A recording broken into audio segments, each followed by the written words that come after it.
Hey, what's going on, everybody? My name is Corey, better known as the Seaman, and I want to welcome you to another edition of the Seaman's Cinema Sit-Down. And last Monday, the Seaman participated in his first ever AMC Screen Unseen. For those that are unfamiliar, I feel like they started doing these like back in the fall.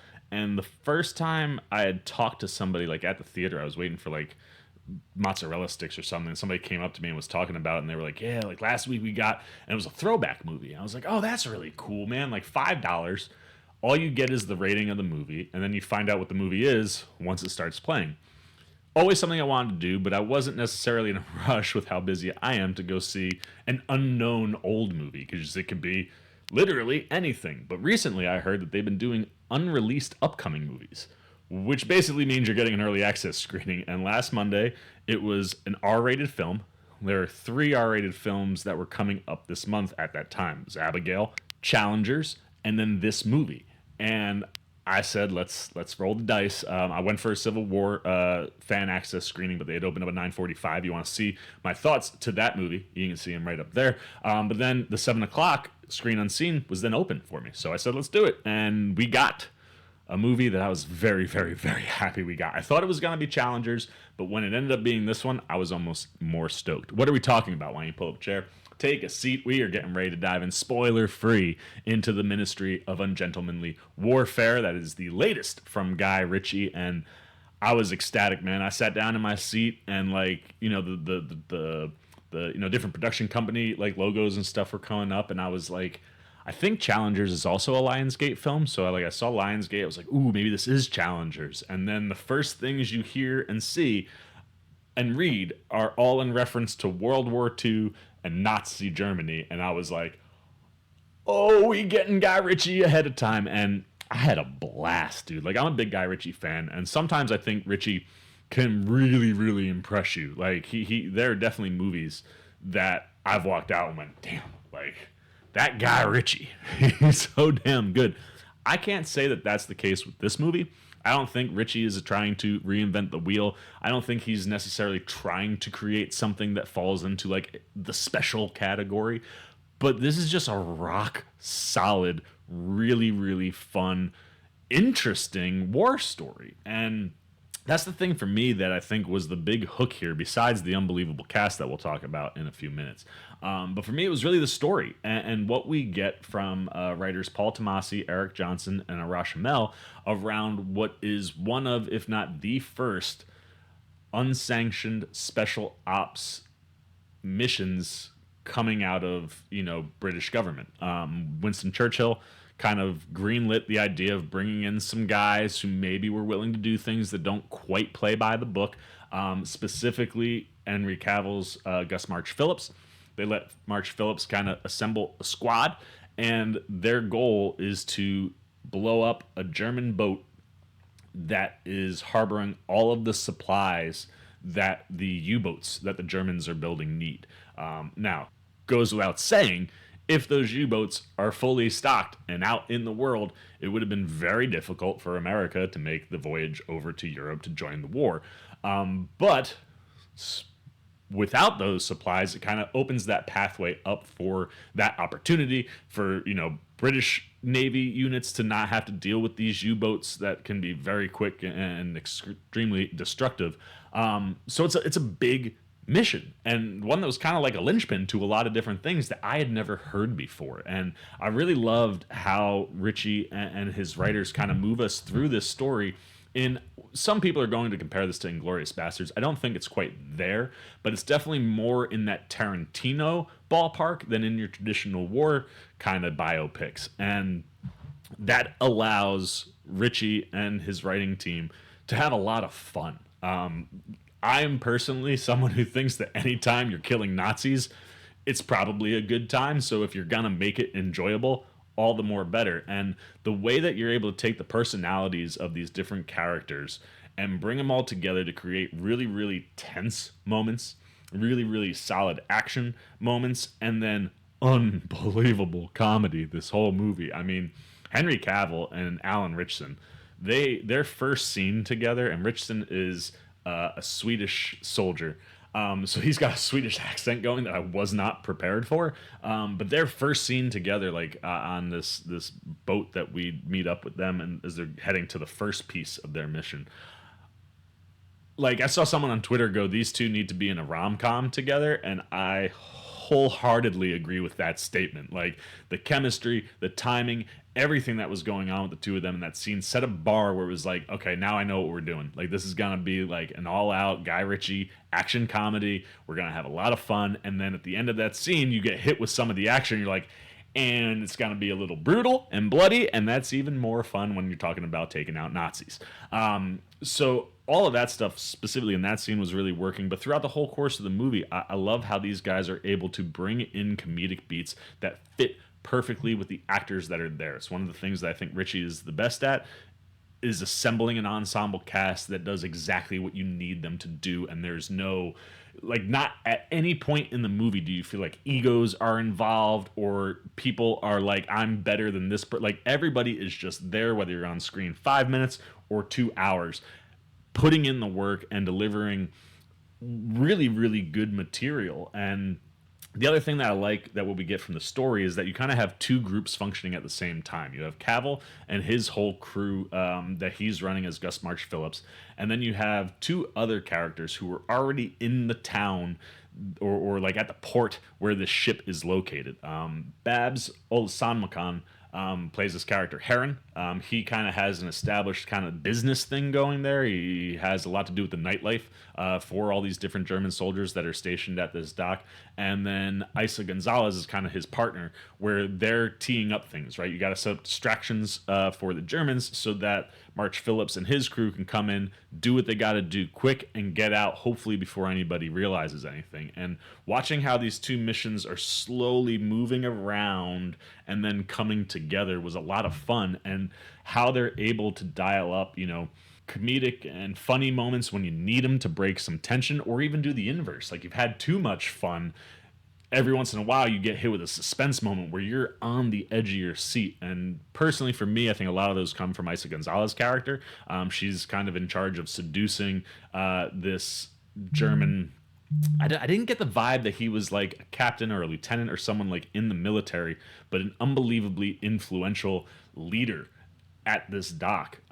Basically, like, we got to get him distracted, and if he's distracted, then we can pull off what we need to pull off. And there are some really tight, suspenseful moments between the two of them, and there are moments where like you get decent foreshadowing, and that just that's like then in the back of your head of like, oh my gosh, if something goes wrong, where they could be headed. And that sets up really, really great things, like I said, for the cast. But then when you look at what Ritchie is doing behind the camera with his DP here, Ed Wild, I just love how this whole thing is structured.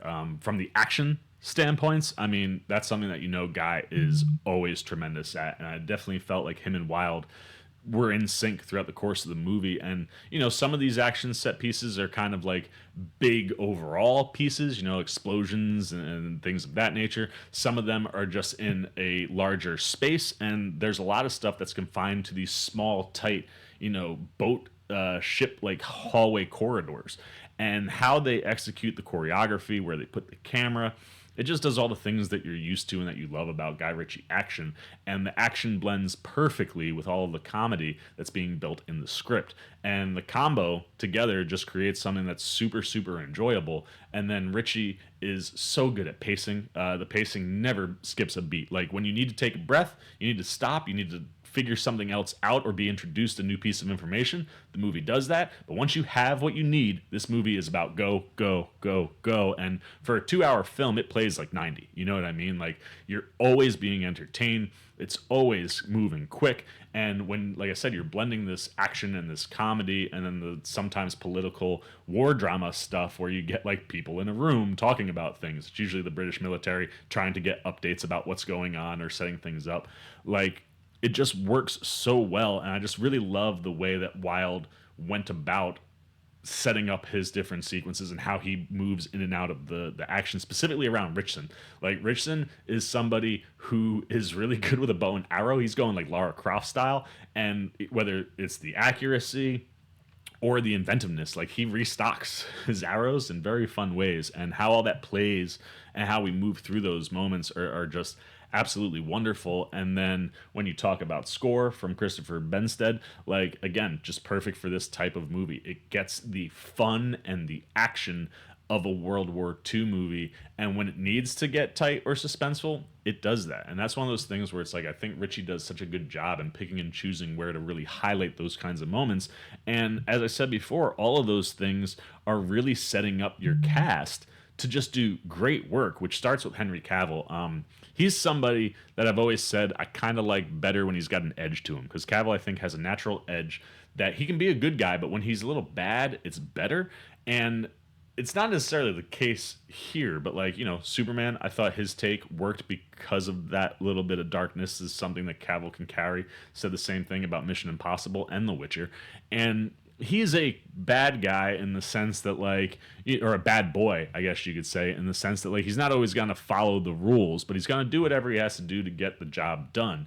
And outside of that just being inherent about Gus March-Phillips, the character itself is charismatic, is charming, and as funny as anything. His opening scene where he is in the room with Cary Elwes and the other members that are the British government that are talking about what this mission could look like, there's something going on between Elwes and Cavill, and he's hysterical, whether it's his facial expressions or what he's physically doing. And then obviously when you put him into action, he's going to be great. He wasn't the action pop as I expected. He's a little bit more gunplay heavy, but everything that he's doing in this movie works really, really well, and specifically in tandem with Alan Ritchson's Anders Lassen. Like I said, Ritchson's got a Swedish accent in this movie that I was not ready for, and him and Cavill play off each other so well. They complement each other so well. Like, when you get to like the main mission, they're kind of separated from each other, so you'll have Cavill doing a lot of like your gun work and things as he's kind of clearing out the way out of the mission, while you have Ritchson in with the group that's actually boarding the ship, and he's getting a lot more hand-to-hand tactile, and the choreography around what he's doing, like, I'm a huge Alan Ritchson fan. Shout out to all my Blue Mountain State fans out there. Big time fan of that show, and Thad is an all-time comedy character for me. So I've loved watching him on the comedic side. He's gonna nail that stuff. But with Reacher and some of the more action-heavy things he's been doing, when it got to the action, and specifically the brutal action, like almost all of the brutal, like, close combat stuff comes from Ritchson, and he's so good. He's so fast. And then he drops this Swedish accent on the backside where every time you're like, oh, it leads into smiling and laughter, because his character is just super enjoyable. And much like Cavill, has a lot of charisma and charm and personality. And those two, like I said, together are fantastic. And then when you look at the rest of their group, you have Henry Golding, who's another Ritchie alum here, playing Freddy Froggy Alvarez. He's real good in the water, and he's an expert at blowing things up. There's not a ton for Golding to do in this movie, but it's, again, one of those where whether you're on screen all the time or just a little bit of the time, the buy-in is the same. The chemistry with Cavill and Ritchson and the rest of the group is really, really good. And his comedic Guy Ritchie timing is so spot on. Like, he's in charge of blowing things up. And the one thing with the script that I thought was maybe going to be a problem about halfway through was everything seemed to be coming super easy for these guys. But at some point, pretty much when we get into the third act, naturally something doesn't go 100% according to plan, and that's where the movie got interesting, because the stakes started to go higher, and like, these guys find themselves in situations where their backs are against the wall and they have to get out of things. And there's a couple moments where Golding is kind of like waiting on something to explode, and it's like that, should be any minute type stuff. And he's so good in those areas, and plays a supporting character perfectly, where it's like every time Froggy's on screen, you're happy about it, but it's not like he's detracting or like, oh man, we didn't get enough for him. Like, he's just pitch perfect where he is. And then you have Hero Feinnes Tiffin, who plays Henry Hayes. He's kind of Gus March-Phillips' like protege, so to speak. I don't remember the exact story and how they came across each other, but it was basically like, here's this younger kid, take them under my wing kind of thing. And their chemistry is fantastic. I love their back and forth, specifically the second half of the movie when Ritchson is not with Cavill. Tiffin gives Cavill a wonderful playing scene partner. Specifically when Ritchson isn't right with Cavill, and I think that Tiffin is an excellent scene partner for Cavill to bounce off of and play off of any time that they are together. And again, is one of those characters that like is small and subtle, but you really start to like him. And when things start going wrong, you care about these characters in a different way. And I thought Tiffin did a really good job with limited screen time to get that buy-in the way you feel with the rest of the group. And then the last one there is Alex Pettyfer, who plays Geoffrey Appleyard. He is the guy that they got to get out of the first mission, where they got to kind of break him out of the place that he's in. And you understand immediately why March-Phillips is like, I need this guy, because his planning, his thinking on his feet, and all of those things are really, really critical to the mission that's at hand, specifically when things aren't going exactly how you planned them. And I thought Pettyfer did a wonderful job, again, being able to play off of some of these bigger name, bigger personality actors, and him and Cavill are great. And this whole group, like that whole core of those 5 guys, they're all really, really good. And then you flip it to the other part of our crew with Babs and Eiza, and they're fantastic. Like I said, Babs is kind of somebody who has a foothold in the nightlife scene in and around this port, so he has relationships with these German soldiers. There's a couple of them that, like, the back and forths he has with them are actually super enjoyable, and also tee you up for things that are going to happen, where it's like when those things happen, you're like, yeah, and that's also super enjoyable.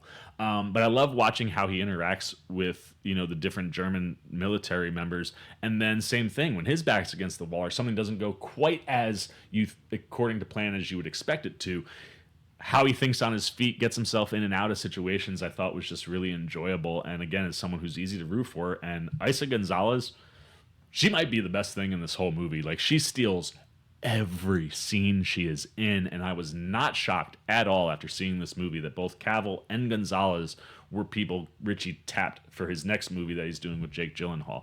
I think those two in particular are so locked in with what Ritchie is doing, you could see why he would want to bring them back. And when it comes to the suspense stuff, a lot of your tension is run through Marjorie Stewart's part of the story, because she is dealing with Til Schweiger's Heinrich Lohr, and he's a very dangerous man. And I love the way that Ritchie slowly reveals how dangerous a man he is, and specifically towards women, where like there's some foreshadowing when things starting to go sideways. You're like, oh no, but González never skips a beat ever in this movie, man. Like, even when she is in a really tough spot, she doesn't flinch. And it's my favorite thing about Marjorie Stewart is, like, you don't know what's gonna happen sometimes with her, but you're always confident that, like, whatever it's going to be, she's gonna make the decision that best benefits the overall plan.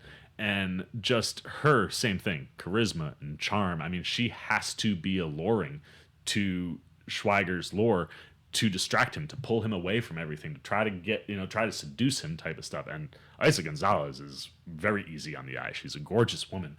And that initial physical sex appeal is something that definitely is going to get Lohr to turn his head. But the way she carries herself, how she acts, how she talks, the fact that she doesn't take any type of crap from anybody is super blunt, and like just carries herself. It drives that sex appeal up a ton, where it's like, oh yeah, you could see how she could get this guy caught in her web. But at the same time, some of these Germans are sneaky. And I think Til Schweiger does a wonderful job of playing both sides of all of that stuff, right? Where it's like he is allured and he is pulled in, but he's a German, so he's skeptical of people who aren't also Nazis. And how he functions in and around it just creates a lot of fun between the two of them from a movie standpoint. And like I said, the suspenseful moments and tension driven moments between them are some of the best moments in the whole movie for me in general. So I was absolutely blown away with Eiza González, as I always am. And then everybody else that shows up here, like I said, comes to play. Carrie Elwes as Brigadier Gubbins M, the guy who's kind of your point person, your leader in the sense of like who's running this op for Churchill. He's excellent. Like I said, he has some great back and forth with Cavill, specifically in their first scene. Just watch their two faces as they're interacting while everybody else is talking. Rory Kinnear as Churchill was dope. We've obviously seen him as a British leader before. If you are a fan of Black Mirror, you know the weird, not tough guy places that Kinnear is willing to go there. But here as Churchill, he is a hard ass. He really comes across like it's one of those where we've already had an all-time performance for a person taking on Winston Churchill in a World War II movie from Gary Oldman. He sets a very high bar with that character. And Kinnear doesn't get nearly enough time on screen to even be comparative there.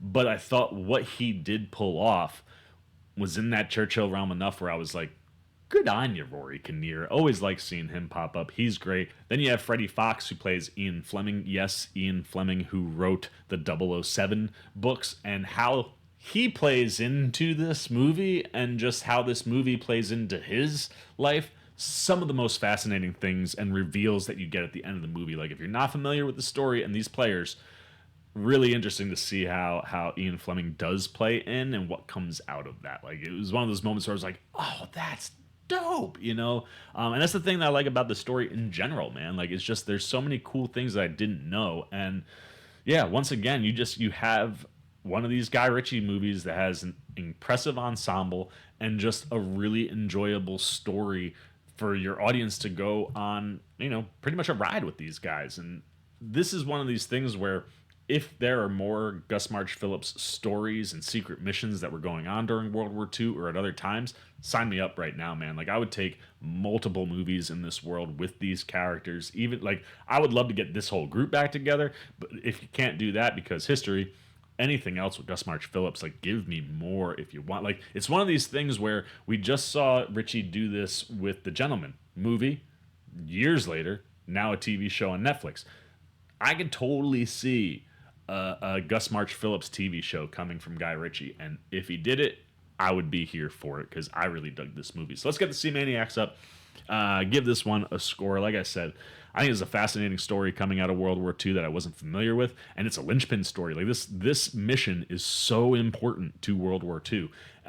So seeing how that plays out is fascinating from a historical standpoint, but then the fact that you're doing it through the lens of a Guy Ritchie film, it's super entertaining. It's never not fun. Whether it's being suspenseful and super edge of your seat tension type stuff, or it's laugh out loud, wild action, just super enjoyable stuff. Like, Ritchie does all the things that we love about him. Fast paced, quippy lines, really sharp dialogue, and action that feels like Guy Ritchie action being put into World War II. And yes, at times it comes a little bit easy for this group, but I think that's because they're prepared, they have a good plan, and then when things don't go according to plan, how they are able to rebound and deal with situations, I thought was really, really fun to watch.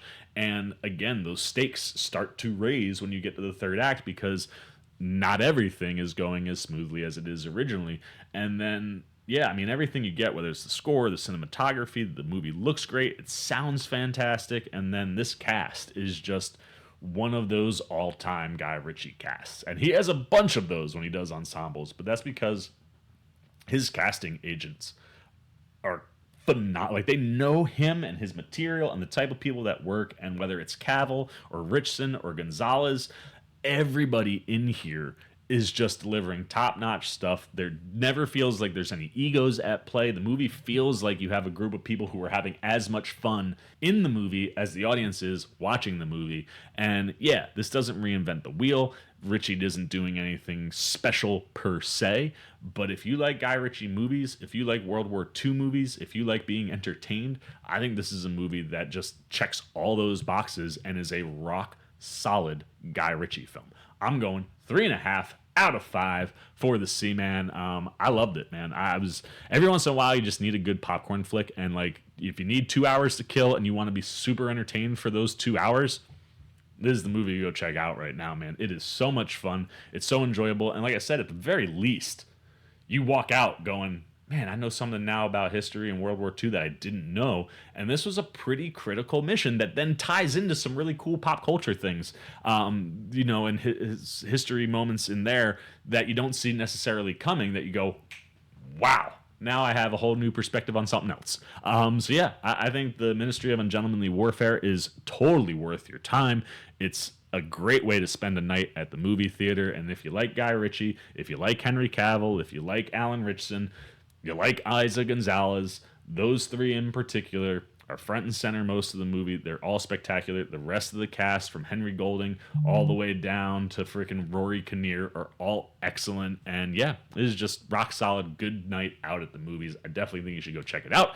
But that is all I'm going to say. Now it is your turn. I want to know what you're thinking. Have you had a chance to see Ministry of Ungentlemanly Warfare? I know, obviously, it was the screen unseen last week, and there was an early screening that was out, I think, yesterday.